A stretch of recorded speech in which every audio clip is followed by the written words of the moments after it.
अध्यापक शिक्षा के मूल तत्व। चलिए इसके सारे ऑब्जेक्टिव क्वेश्चन देखते हैं। ये BEd second year 4th semester का है। Paper code 114।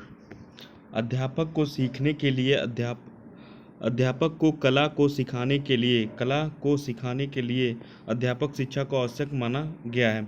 समाज को जैसा अध्यापक चाहिए यह तय करने का कार्य किस आधार पर किया जाता है? दार्शनिक आधार पर। किस आधार पर? दार्शनिक। आधुनिक अध्यापक के लिए संगठक का ज्ञान अपरिहार्य है। शिक्षा प्रक्रिया के कितने प्रमुख अंग हैं? शिक्षा प्रक्रिया के 3 अंग हैं। मानव समाज को आधुनिक अध्यापक शिक्षा कार्यक्रम की क्या आवश्यकता है? उद्यमगत आवश्यकता, शैक्षिक आवश्यकता, आर्थिक आवश्यकता, उपर्युक्त सभी। देखिए, बच्चों के विकासात्मक पक्ष पर सर्वाधिक बल किस स्तरीय अध्यापक शिक्षा कार्यक्रम में दिया जाता है? पूर्व प्राथमिक। 6 से 14 वर्ष के आयु वर्ग के बच्चों को किस स्तर पर रखा जाता है? प्रारंभिक।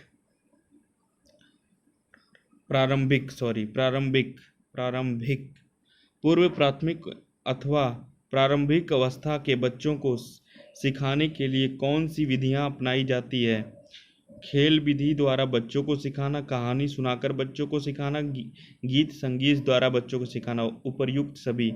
कक्षा 6 से 10 स्तर की कक्षाओं को किस नाम से जाना जाता है? माध्यमिक स्तर। राज्य अध्यापक शिक्षा बोर्ड की स्थापना मध्य प्रदेश में कब हुई थी? 1967 में। विश्वविद्यालय के शिक्षा विभागों का क्या कार्य है?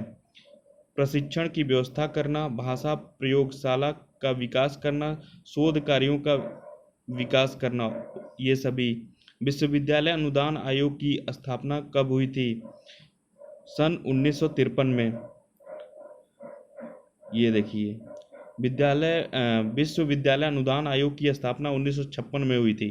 ठीक है, इन दोनों में देखिए 1956 में मारिएगा, स्थापना की बात कर रहा है। राष्ट्रीय शैक्षिक अनुसंधान एवं प्रशिक्षण परिषद की स्थापना कब हुई थी? 1 सितंबर 1961 में।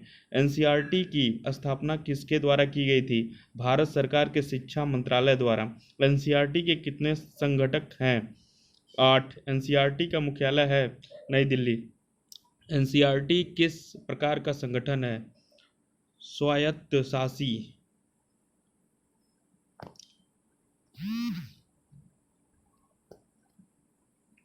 निम्न में से किस संस्था की स्थापना स्कूली शिक्षा तथा शिक्षक प्रशिक्षण में गुणात्मक सुधार के लिए की गई थी? एनसीईआरटी। एनसीईआरटी में किसको सदस्यता प्राप्त है? दिल्ली विश्वविद्यालय के कुलपति, विश्वविद्यालय अनुदान आयोग का अध्यक्ष, भारत सरकार का शिक्षा परामर्शदाता, उपरोक्त सभी। भारत सरकार के प्रत्येक राज्य में कितने प्रतिनिधि एनसीईआरटी में सदस्य होते हैं? 1। एनसीईआरटी में भारत सरकार कितने सदस्यों को मनोनीत करती है? 12। यूजीसी का अध्यक्ष निम्न में से किस संस्था का प्रतिनिधि होता है? एनसीईआरटी का। एनसीईआरटी के कितने क्षेत्रीय कार्यालय भारत के राज्यों की राजधानी में स्थित है? 17। बौद्ध काल में पितुलाचार्य किसे कहते थे? पितुलाचार्य। सहायक अध्यापक को। इंटरमीडिएट, स्नातक एवं पोस्ट ग्रेजुएट में शिक्षा विषय के रूप में सर्वप्रथम किसने सिफारिश की थी? सैडलर कमीशन ने। टीचर एजुकेशन कहाँ नियुक्त किए जाने की सिफारिश है? टीचर एजुकेटर कहाँ नियुक्त किए जाने की सिफारिश है? डाइट में। अध्यापक राष्ट्रीय आयोग का गठन हुआ था 1983 में। सन 1983 में।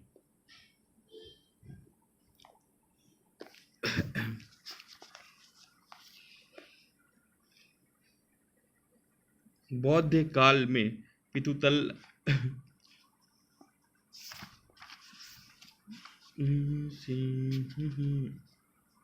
चलिए देखते रहिए। अध्यापक राष्ट्रीय आयोग का गठन 1983 में हुआ था। चलिए आगे देखते हैं। प्रशिक्षणों की योजना के निर्माण के समय कौन सा विशेष ध्यान दिया जाता है? प्रशिक्षण की आवश्यकताओं का सूक्ष्म एवं वैज्ञानिक आकलन, प्रशिक्षण पाठ्यक्रम की विषय वस्तु का निर्धारण, वोकल फॉर लोकल की अवधारणा का समावेशी, उपरोक्त सभी। अध्यापक प्रशिक्षण के क्षेत्र हैं नवीन शिक्षा पद्धति संबंधित प्रशिक्षण, शिक्षण एवं शोध संबंधित प्रशिक्षण, प्रशासनिक दक्षता संबंधित प्रशिक्षण, उपरोक्त सभी। अध्यापक शिक्षा में अध्यापकों का प्रशिक्षण कितने प्रकार से होता है? 2 प्रकार से। सेवाकालीन अध्यापक शिक्षण के कार्य कौन से हैं? नवीन शैक्षिक पद्धतियों का निर्माण, आधुनिक परिवर्तन के लिए जागरूकता, संप्रेषण कुशलता का विकास, उपरोक्त सभी। सेवाकालीन अध्यापक प्रशिक्षण की गतिविधियों में कौन कौन से प्रकार हैं? व्यावसायिक विकास कार्यक्रम, विषय और सामग्री संवर्धन कार्यक्रम, मार्गदर्शन और परामर्श प्रशिक्षण कार्यक्रम, उपरोक्त सभी। पूर्व प्राथमिक अध्यापक प्रशिक्षण पाठ्यक्रम के प्रकार हैं मॉन्टेसरी, प्री बेसिक, किंडरगार्टन, ये सभी। प्राथमिक शिक्षा पर अध्यापक शिक्षा है। प्राथमिक शिक्षा पर अध्यापक शिक्षा है। प्राथमिक शिक्षा का डिप्लोमा BL-ED। अब समावेशी शिक्षा DL-ED पाठ्यक्रम का अभिन्न अंग कौन सा है? सिद्धांत पाठ्यक्रम, प्रयोगात्मक पाठ्यक्रम, अब दोनों। B.Ed पाठ्यक्रम कितने शैक्षिक वर्ष की अवधि का है? 2।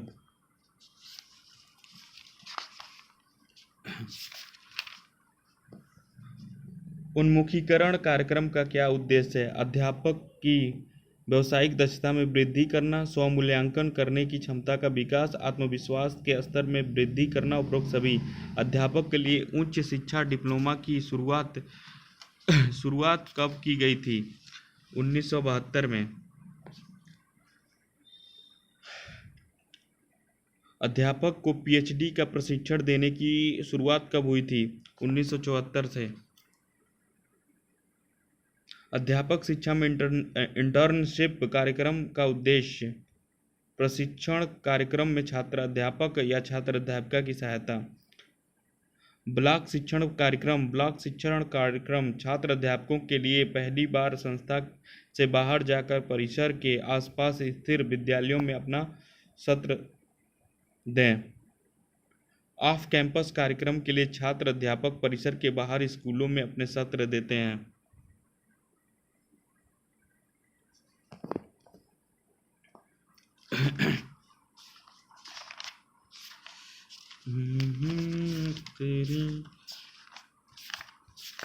चलिए आगे देखते हैं।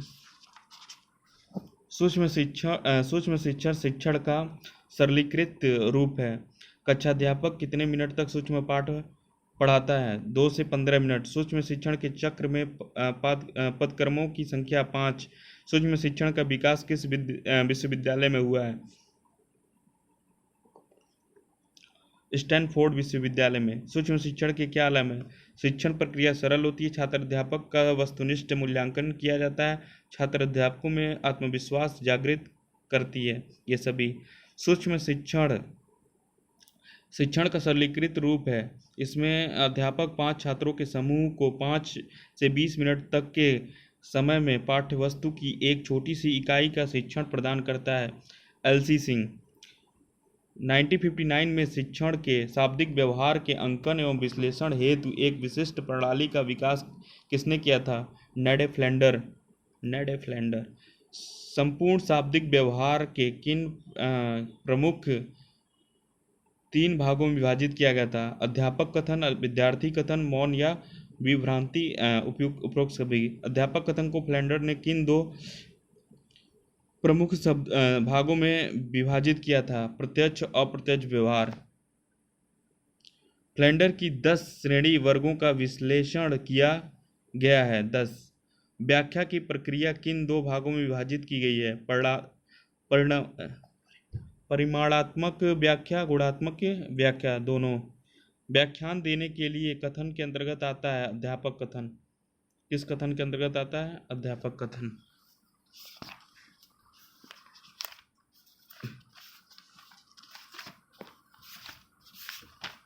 चलिए आगे देखते हैं।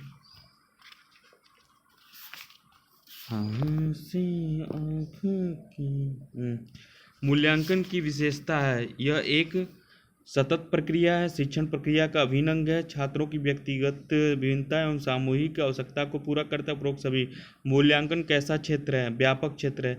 वर्तमान समय में शिक्षा प्रणाली में परिवर्तन है। 5+3 3+4 12वीं की बोर्ड परीक्षा का फार्मूला है 30-30-40 30-30-40। माध्यमिक स्तर पर वर्तमान परीक्षा प्रणाली की ताकत क्या है? विद्यार्थियों में रटने की प्रवृत्ति खत्म हुई है, विद्यार्थियों की निष्पत्ति का मूल्यांकन करने में आसानी हुई, विद्यार्थियों को ऑनलाइन और ऑफलाइन दोनों के विकल्प दिए गए। ये सभी। राष्ट्रीय शिक्षा नीति सन 2020 की मंजूरी कब दी गई थी? 29 जुलाई सन 2020 को। दूरस्थ शिक्षा के क्या उद्देश्य हैं? दूरस्थ शिक्षा के क्या उद्देश्य हैं? कुशल एवं कम खर्चीली शिक्षा प्रक्रिया प्रदान करना, शिक्षा विशेषकर उच्चतर शिक्षा के व्यापक अवसरों का मार्ग प्रशस्त करना, निर्जन तथा विषम संस्थानों पर रहने वालों को शिक्षा के अवसर सुलभ कराना। उपरोक्त सभी। दूरस्थ शिक्षा की प्रमुख विशेषताएं कौन सी हैं? अध्यापक छात्र विभेद, शैक्षिक प्रौद्योगिकी कार्यक्रम विभेद। ये सभी। दूरस्थ प्रणाली के कितने तत्व हैं? 2। एक नवाचार इच्छाकृत अभिनव विशिष्ट परिवर्तन है जिससे किसी प्रणाली के लक्ष्यों को प्राप्त करने के लिए अधिक प्रभावकारी स्वीकार किया जा सकता है। किसका कथन है? M.B. माइल्स का।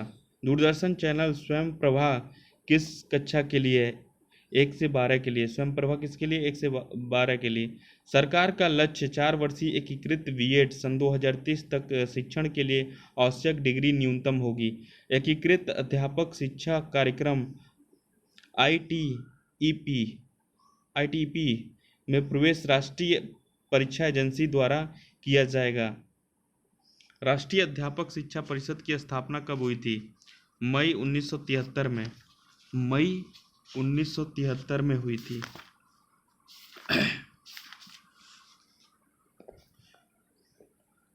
राष्ट्रीय अध्यापक शिक्षा परिषद की अस्थायी समिति कौन सी है? सेवा पूर्व अध्यापक शिक्षा की समिति, सेवारत शिक्षा पर समिति, प्राथमिक और माध्यमिक अध्यापक शिक्षा पर समिति। उपरोक्त सभी। आज़ादी के पश्चात शिक्षा मंत्रालय के गठन के समय प्रथम शिक्षा मंत्री कौन थे? मौलाना अब्दुल कलाम आज़ाद। किस शिक्षा नीति के द्वारा मानव संसाधन विकास मंत्रालय का नाम पुनः बदलकर शिक्षा मंत्रालय कर दिया गया? राष्ट्रीय शिक्षा नीति सन 2020।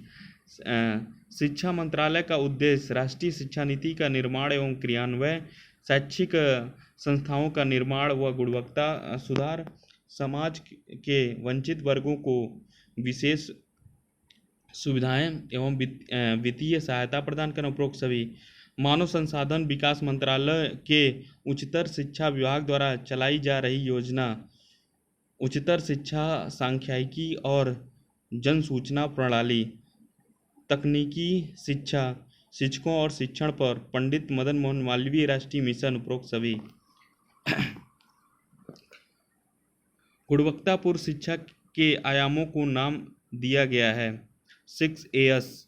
गुणवत्तापूर्ण शिक्षा का आयाम है अध्यापक पर ध्यान, स्वायत्तता, जवाबदेही। ये सभी। समग्र गुणवत्ता सूचक है हर बच्चे के लिए सीखने का बेहतर वातावरण, जीवन कौशल का विकास। ये सभी। समग्र शिक्षा कार्यक्रम की पहल की गई थी सन 2019 में। समग्र शिक्षा कार्यक्रम की सन 2019 में। किस संदर्भ में अध्यापकों की भूमिका किसी समाज या समुदाय में बहुत महत्वपूर्ण होती है?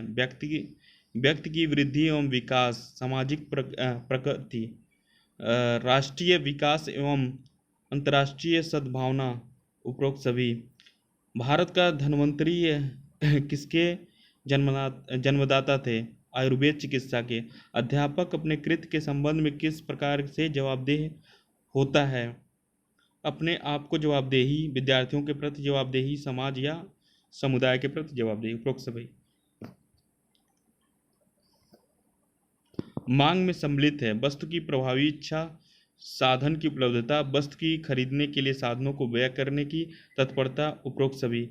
मांग एक कीमत में संबंध होता है, विपरीत। पाठचर्या, करिकुलम शब्द का अर्थ है विद्यार्थियों का लक्ष्य प्राप्ति का साधन, दौड़ का मैदान, दोनों।